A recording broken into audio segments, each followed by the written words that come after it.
Mateo capítulo 13, del 24 al 30 lo vamos a leer. Vamos a trabajar esta noche la Reina Valera. ¿Por qué vamos a trabajar la Reina Valera? Me gusta la Nueva Traducción Viviente, pero usted tiene que siempre combinarlas juntas. ¿Por qué?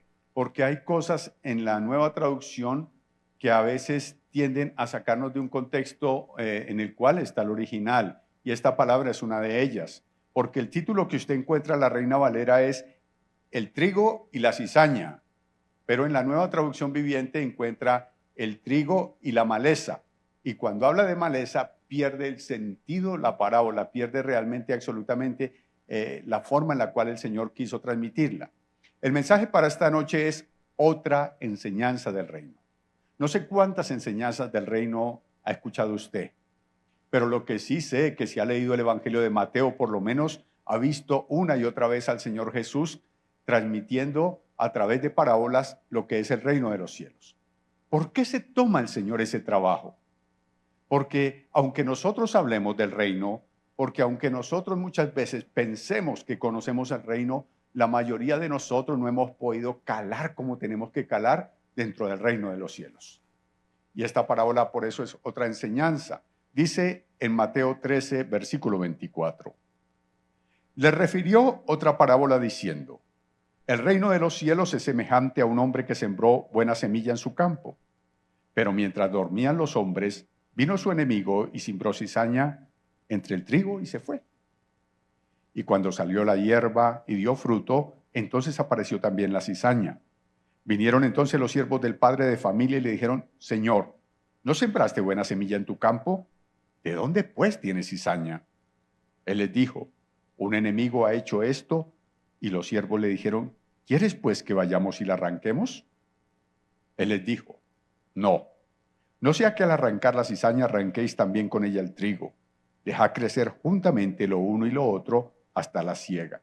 Y el tiempo de la siega yo diría a los segadores: recoged primero la cizaña y atala en manojos para quemarla, pero recoged el trigo en mi granero. Vaya por favor al versículo 36. Esta noche vamos a leer Biblia. Para los que a veces no abren la Biblia, sino cuando vienen a culto esta noche, vamos a deleitarnos leyendo Biblia. No, pero esos son otros que están por allá. Ustedes que están aquí en la casa del Señor son juiciosos. Dice el versículo 36. Entonces despedía a la gente, entró Jesús a la casa y acercándose él a sus discípulos le dijeron: explícanos la parábola de la cizaña del campo. Respondiendo él dijo: el que siembra la buena semilla es el Hijo del Hombre. El campo es el mundo, la buena semilla son los hijos del reino y las cizañas son los hijos del malo. El enemigo que la sembró es el diablo. La siega es el fin del siglo y los segadores los ángeles. De manera que como se arranca la cizaña y se quema en el fuego, así será el fin de este siglo. Enviará el Hijo del Hombre a sus ángeles y recogerán de su reino a todos los que sirven de tropiezo y a los que hacen iniquidad, y los echarán en el horno de fuego, y allí será el lloro y el crujir de dientes. Entonces los justos resplandecerán como el sol en el reino de su Padre. El que tiene oídos para oír, oiga.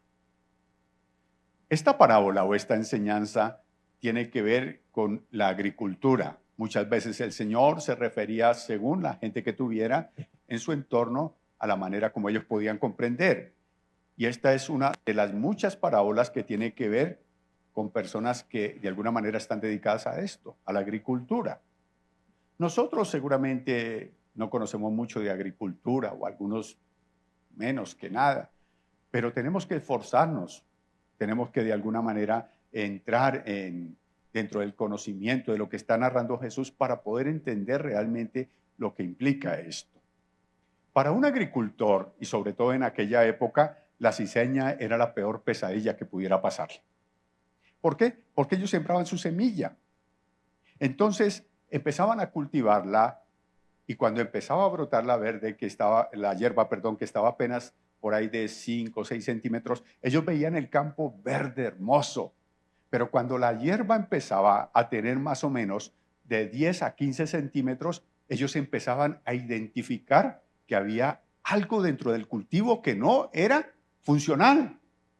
Entonces, cuando encontraban eso, automáticamente ya había una alerta, pero no podían arrancarla, porque la cizaña tiene la capacidad de tener una raíz mucho más de alcance que el trigo, y por debajo de la tierra entrelaza la raíz del trigo. Por eso el Señor dice, si arrancas la cizaña, vas a arrancar también el trigo. Son cosas que a veces no sabemos. Esta mañana estuve leyendo bastante sobre el asunto. Entonces, decía tremendo. Ahora, hay otro problema. Y es que la cizaña realmente es una hierba o maleza, como dice la Nueva Traducción Viviente. Pero en la cizaña se crea un parásito, y ese parásito es venenoso. Entonces, si llega a pasar algo de la cizaña con el trigo, puede envenenar a las personas que consuman. Wow, eso no lo sabía, eso lo supe hoy y quedé asombrado. Entonces, ese parásito se cría siempre en la cizaña. ¿Qué era lo que hacían los agricultores? Lo que dice el Señor Jesús. Por eso, para las personas que eran de primera mano los oyentes, no les extrañaba el asunto de lo que enseñaba el Señor. Entonces el Señor dice, toca dejarlas crecer. Pero llega el momento en que la siega es inevitable. Y cuando llega la siega, entonces las personas que tienen que recoger la cosecha tienen que tener un especial cuidado para separar el trigo y que no se vaya a colar la cizaña. Entonces hacían eso con especial esmero y hacían los manojos de trigo para llevarlos al granero, pero la cizaña, como en Palestina era la leña escasa, entonces la utilizaban para echarla al fogón. Por eso dice, la echarán al fuego. Nosotros decimos, ¡ay, que eso se hacía! La echaban al fuego. Y también la cizaña produce un grano, pero ese grano ellos lo procesaban y a las gallinas si no le hacía daño el parásito, entonces se lo daban a las gallinas, se lo daban a las aves de corral. Eso les cuento con respecto a la agricultura.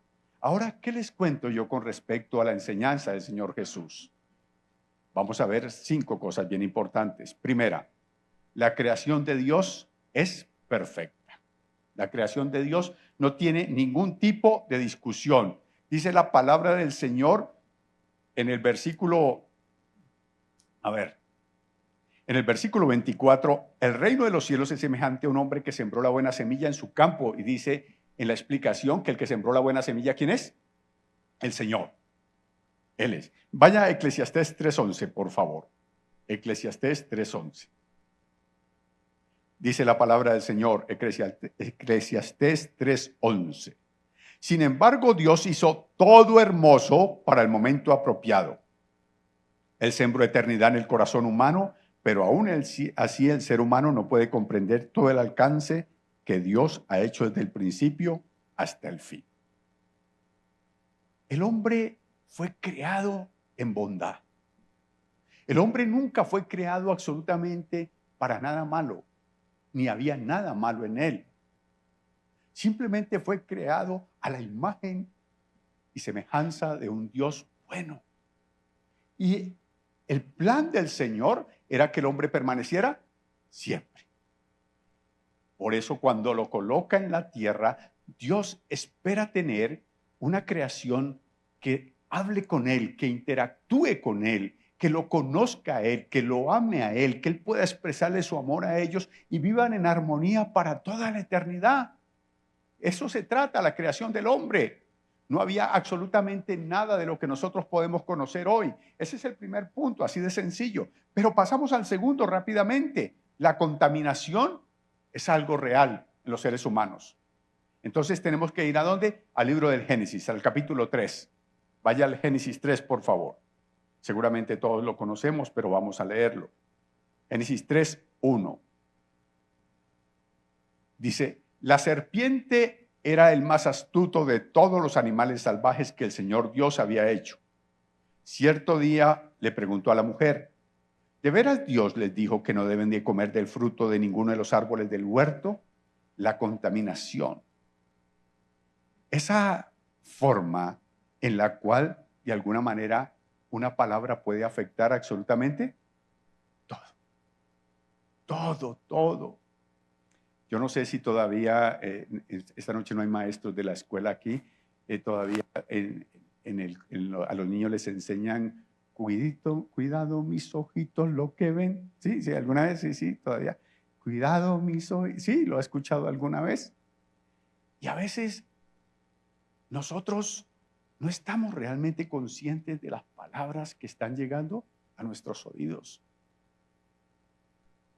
Y usted recuerda la escritura en Romanos 10, dice que la fe viene por el oír. ¿Por el oír qué? La palabra de Dios. O sea que cuando uno está escuchando continuamente la palabra de Dios, la fe se está activando, la fe se está alimentando, la fe se está desarrollando de una manera correcta para el propósito de Dios.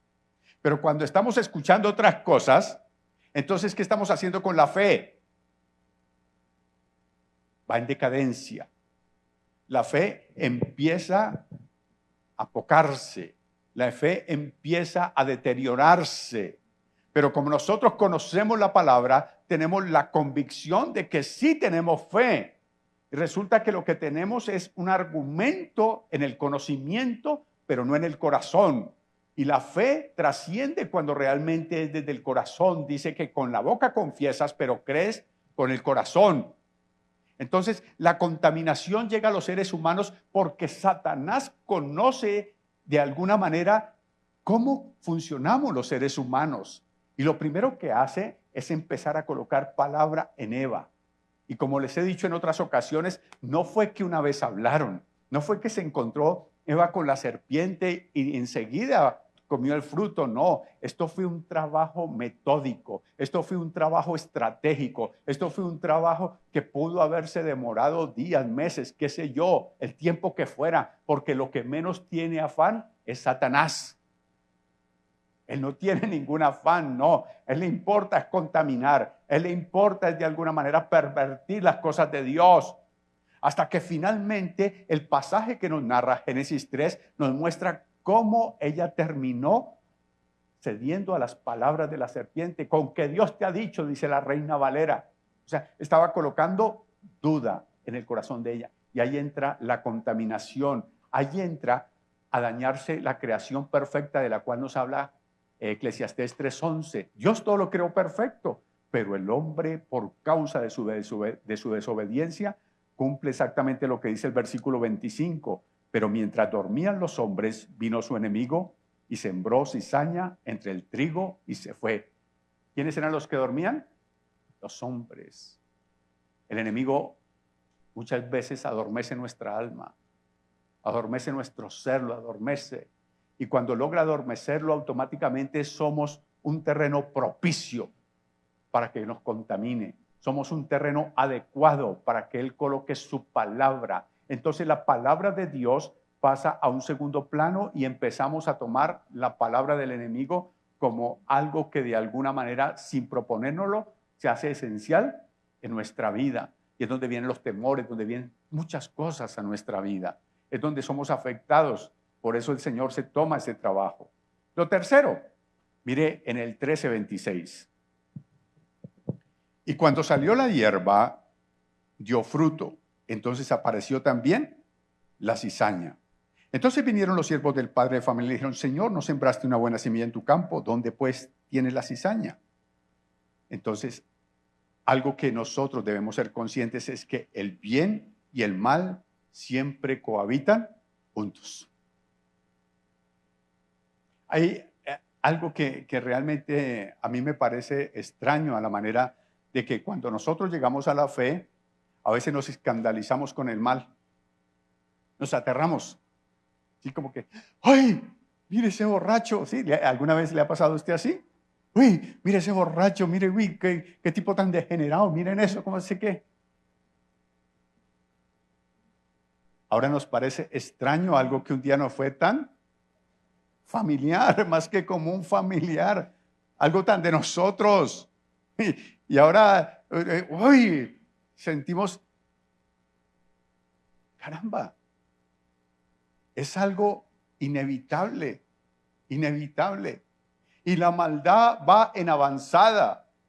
Si usted lee con detenimiento libros como Ezequiel, como Daniel, libros como el Apocalipsis, se da cuenta de las cartas que le escribe Pablo a Timoteo, donde le dice que la generación de los últimos tiempos es una generación dura de corazón, una generación que no ama, una generación perversa. ¿Qué es lo que nos está diciendo la Biblia? La maldad día tras día está llenando más la tierra. Estaba adelantando hoy algo del mensaje el domingo y saqué, ¿cómo se llama? Una estadística. Saca una estadística. Mi hermana Julia me estaba haciendo hacer la bolita, que creo que ya la tiene Juan Pablo, ¿no? La bolita, ¿cómo se llama? Una estadística, ¿no? Una torta. Esto. Y asombrado de las personas que vemos en el mundo. El domingo le voy a dar la estadística. Pero es aterrador los números de ver las personas que están en este mundo sin Cristo. Y si están sin Cristo, ¿en qué andan? En oscuridad. O sea, el campo día tras día se está llenando más de cizaña. El trigo es una porción mínima. El trigo realmente es casi que ni se puede percibir, de tanta cantidad de cizaña que hay. ¿De qué nos extrañamos nosotros? ¿De qué nos escandalizamos? O sea, ¿cuál es el asombro? ¡Ay! Sí, yo no niego que noticias como que violentan a un niño, que matan, que su madre, eso lo escandaliza a uno, pero es la realidad del mundo. Es la realidad de un mundo que no conoce al Señor. Es la realidad de la obra de alguien que todavía sigue sembrando hoy en el campo que es de Dios y sigue sembrando muerte, destrucción, anarquía, pero sobre todo condenación. Esas son las cosas que pasan en la vida. No es extraño para el Señor esto. O sea, el Señor no está asombrado. Si alguien cree que el Señor está de pronto allí con la boca abierta diciendo, ¡ah! ¿Qué pasó? No, mire el 27 y el 28, por favor. Estamos en el capítulo 13, recuerde, 27 y 28. Vinieron entonces los siervos del padre de familia y le dijeron, Señor, ¿no sembraste buena semilla en tu campo? ¿De dónde pues tienes cizaña? Él les dijo, un enemigo ha hecho esto. Y los siervos le dijeron, ¿quieres pues que vayamos y la arranquemos? Él dijo, no. No sea que al arrancar la cizaña arranquéis también con ella el trigo. ¿Sabe qué me asombra la respuesta? ¿Un enemigo ha hecho? O sea, el Señor no dijo, ¡ay! ¿Qué pasó? Miremos. No, dijo, eso pasa. O sea, ¿qué será lo que puede sorprender a Dios? ¿Qué será eso que puede suscitarse que Dios diga, ¡wow! No, nada. El Señor sabe cuál es la realidad y el Señor sabe realmente que nosotros estamos en medio de eso. Recuerda, dijo, en el mundo ustedes están, pero no se preocupen por el mundo. Yo he vencido al mundo. Ustedes van a sobresalir, ustedes van a salir adelante. Y aquí es donde me voy a demorar un poquito más. Oye, qué bueno, Julián, si me colocas el reloj que acostumbran a colocar allí, que el otro anda como un poquito loco. Dice en el punto 4, hay una oportunidad para la cizaña. ¿Por qué el Señor no permite que el trigo y la cizaña, por qué no permite que se arranque la cizaña, sino que crezcan juntos? ¿Alguna vez se ha preguntado eso? Porque usted ya dio la explicación, la raíz entra. No, es el amor de Dios. Es el amor de Dios. Vaya conmigo a la segunda carta de Pedro, capítulo 3, versículo 9. Segunda carta de Pedro, 3:9.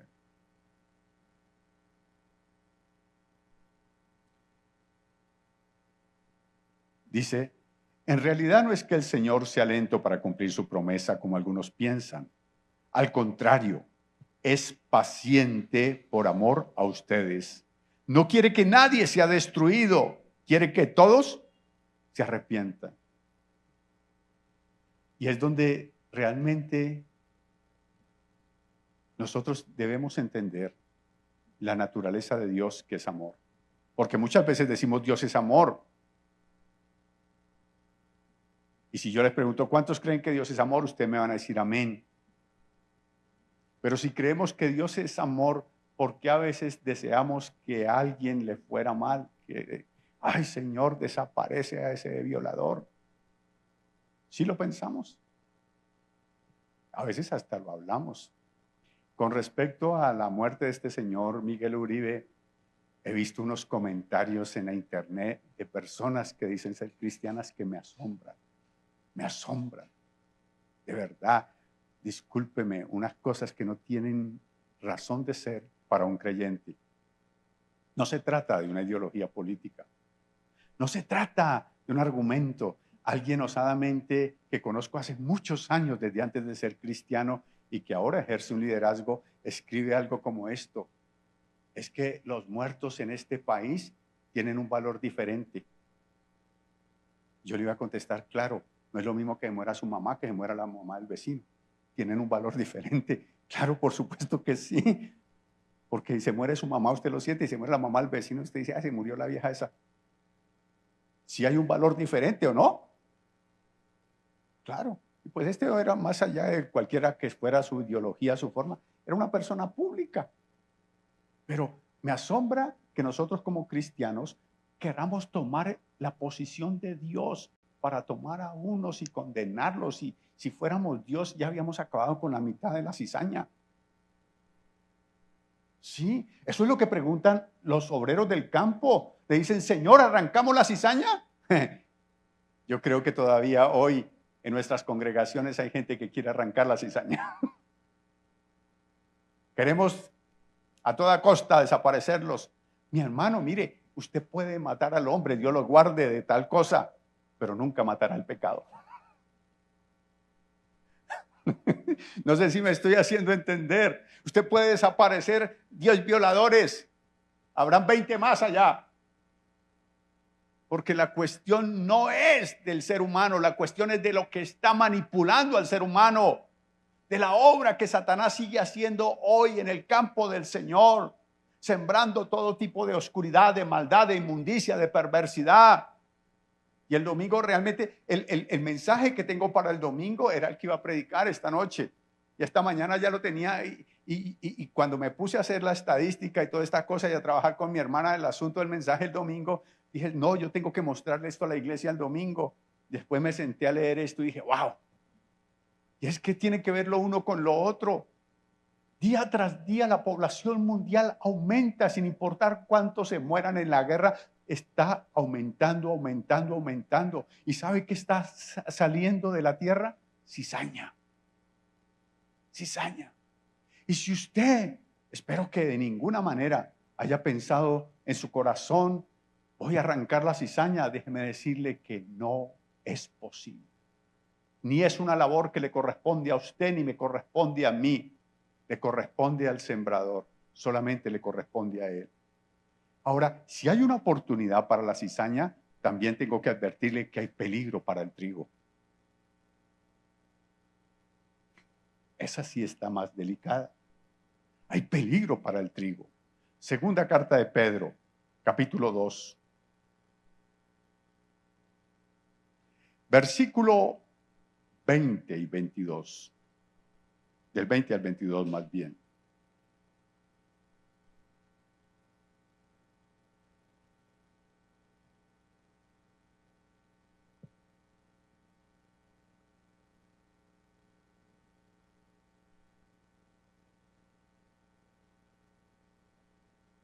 Dice, y cuando la gente escapa de la maldad del mundo por medio de conocer a nuestro Señor y Salvador Jesucristo, pero luego se enreda y vuelve a quedar esclavizada por el pecado, termina peor que antes. ¿Les hubiera sido mejor nunca haber conocido el camino de la justicia en lugar de conocerlo y luego rechazar el mandato que se les dio de vivir una vida santa? Demuestran que tan cierto es el proverbio que dice, un perro vuelve a su vómito, y otro que dice, un cerdo recién lavado vuelve a revolcarse en él. Son esos pasajes que están ahí en la escritura que yo no quisiera leer y mucho menos saber que tienen que ver algo con uno. Pero de eso se trata, que el trigo no pierda la esencia, que el trigo no pierda la naturaleza. El trigo, tal vez dentro de el trigo es un cereal, ¿no? De los cereales es uno de los más trascendentales en toda la historia de la humanidad.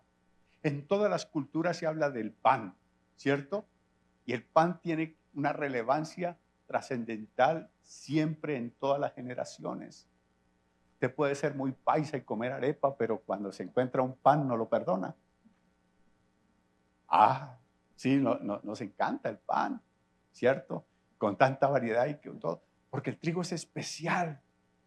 Asimismo, nosotros como iglesia del Señor somos aquellos que representamos el trigo. Pero si usted encuentra un pan, y hoy hacen pan de todo, de verdad, encuentra uno pan, yo digo, ¿será pan? O sea, yo no cambio un pan que es un pan porque que me digan, es que este es parecido, es que esto no sé qué. Eso es como el vegetariano que le dice, ¿cómo así una hamburguesa de lenteja? No, que me va a decir que eso es una hamburguesa, hermano. ¿Sí? ¿Sí ha escuchado ese cuento? Sí, que no, que sabe igual, puede que sepa igual, hermano, pero no me meta los dedos a la boca. Eso nunca será una hamburguesa. Para mí una hamburguesa debe tener carne, no es hamburguesa y se acabó. Entonces, lo digo porque pues, tengo en la familia a alguien que es vegano. Y que no, que sabe igual, puede que sepa igual, hermano, pero a mí no me engañe con ese cuento. Y el pan tiene que tener trigo, y tiene que tener el trigo mejor.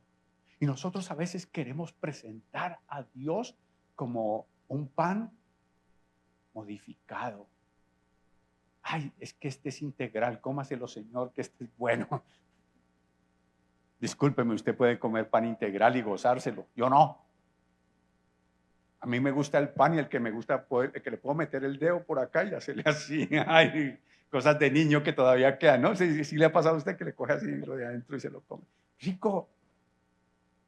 Pero cuando no está esa esencia, ¿cómo pretendemos nosotros que Dios tenga que aceptar lo que nosotros queremos presentar?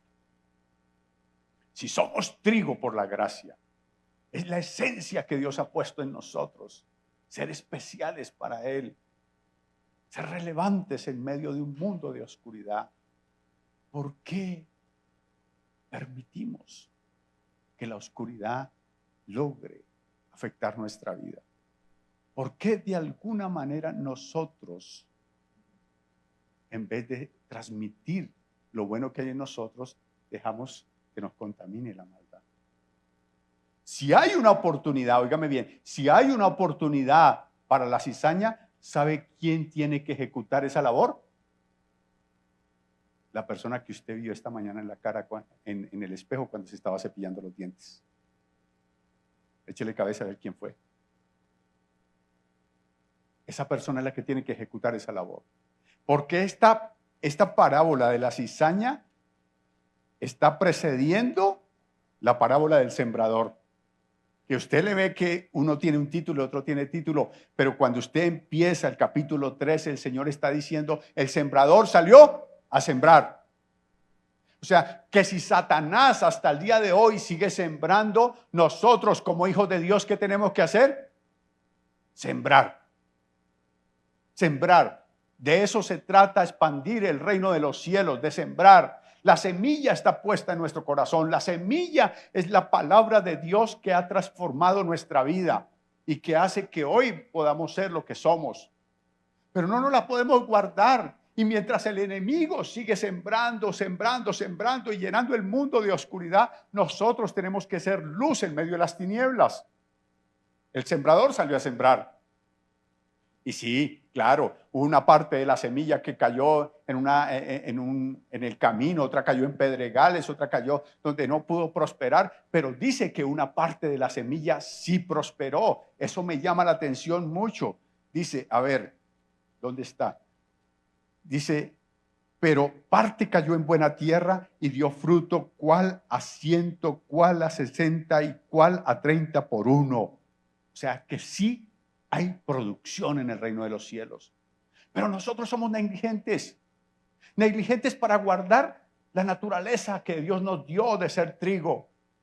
Y aparte de todo, egoístas, porque no estamos compartiendo de eso a otras personas. Lo que estamos haciendo es lo que les dije hace un instante, quejándonos. Es que el mundo, es que esto, es que lo otro, es que mire que no sé qué, que mire, o sea, todo nos incomoda. Vivimos incómodos con esto, con lo otro. Y en medio de nuestra incomodidad o de nuestra inconformidad, póngale usted la palabra que sea, ¿qué estamos haciendo por cambiar? O sea, ¿qué estamos haciendo para que haya más trigo? Nada. Por el contrario, la cizaña dice que crece juntamente ¿con qué? Con el trigo. Y es que crecen a la misma altura. Pero si miramos hoy, según lo que yo veía esta mañana en las estadísticas, la cizaña, ¿sabe qué está haciendo? Está tomando relevancia. Está elevándose más que el trigo y está opacando la verdadera cosecha que Dios va a venir a recoger. ¿Cuál es la conclusión de este pasaje? Está ahí en el versículo 41. Enviará el Hijo del Hombre a sus ángeles y recogerán de su reino a todos los que sirven de tropiezo y a los que hacen inequidad. ¿Esos son qué? Cizaña. Los que sirven de tropiezo. ¿Quiénes son los que sirven de tropiezo? El brujo o el hechicero. Sí, pero a veces somos nosotros dentro de la iglesia. Sí, somos buenos para mirar afuera, pero a veces somos nosotros los que nos damos testimonio de la fe, los que realmente no estamos haciendo las cosas como debiéramos hacerlas. Somos nosotros los que estamos generando algún tipo de tropiezo. Dice, y a los que hacen iniquidad, y los echará en el horno de fuego. Allí será el lloro y el crujir de dientes. Mire, no todo el mundo dentro de la labranza podía distinguir el trigo de la cizaña. Eran personas expertas. O sea, la gente, imagínense que recogían las gavillas en cantidades. Me imagino que eso era muy tedioso. Trigo, trigo, trigo, cizaña, cizaña, cizaña. Imagínense en un cultivo grande. Pero dice el Señor que Él mismo vendrá con sus ángeles. Y tomará el trigo y hará manojos y lo llevará al granero. Pero tomará la cizaña y la echará en el horno de fuego. Dice, allí será el lloro y el crujir de dientes. Creo que el pasaje es muy claro, muy explícito y que no requiere realmente mucha explicación. Pero me encanta la manera como el Señor lo expone a través de este ejemplo de agricultura. Y nosotros debemos ser conscientes de lo bendecidos que somos. Esta mañana le decía a mi hermana, sacando las estadísticas, que por favor no se pierda este mensaje el domingo. Somos tan privilegiados, pero menospreciamos lo que Dios ha hecho en nuestra vida. Menospreciamos la escogencia que Dios hizo a cada uno de nosotros. Seamos trigo en medio de tanta cizaña. Sembremos buena semilla, porque todavía el campo sigue siendo fértil. Y mientras Cristo no haya venido por la iglesia, nosotros podemos marcar la diferencia. Les decía hace algunas noches, también un viernes, tal vez nunca vamos a cambiar el mundo y seguramente no lo vamos a hacer. Pero les decía, cambiémosle el mundo a una persona. ¿Recuerda? Cambiémosle el mundo a una persona con la palabra de Dios. Cambiémosle el mundo a alguien compartiendo las buenas nuevas. Conservemos nuestra naturaleza. Somos trigo en medio de un sembradío de muerte, de iniquidad y de oscuridad. Y el que sembró, un día vendrá a recogernos. El que sembró, un día se alegrará con nosotros cuando junte sus manojos y diga, estos son los escogidos de mi Padre. Incline su cabeza, por favor. Y ore a Dios. Yo tengo la convicción de que todos somos trigo. Espero que usted también tenga la seguridad en su corazón de saber que es así.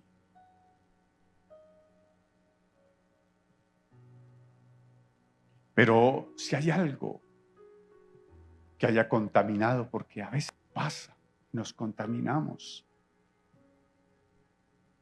dígale a Dios, purifícame, santifícame, libérame. Causa en mí, Señor Dios, un sentido real de arrepentimiento, Señor.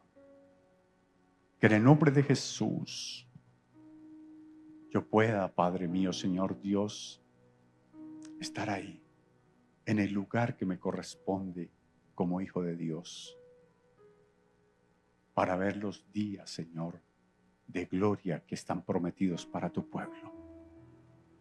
Imploramos misericordia por el mundo. Oramos, Señor, por un mundo que día tras día, Señor, se sume más y más en la inmoralidad, en la maldad, en la injusticia, Señor. Ten misericordia, mi Dios. Ten misericordia, mi Rey. Y ayúdanos, Señor, a hacer lo que nos corresponde hacer a nosotros como hijos. Quita de nosotros cualquier excusa o temor o lo que pueda ser un inconveniente. Y permítenos ejecutar nuestra función a la manera, Padre, que tú, Señor, esperas de cada uno de nosotros. Te lo pedimos, Señor, en el nombre de Jesús. Amén y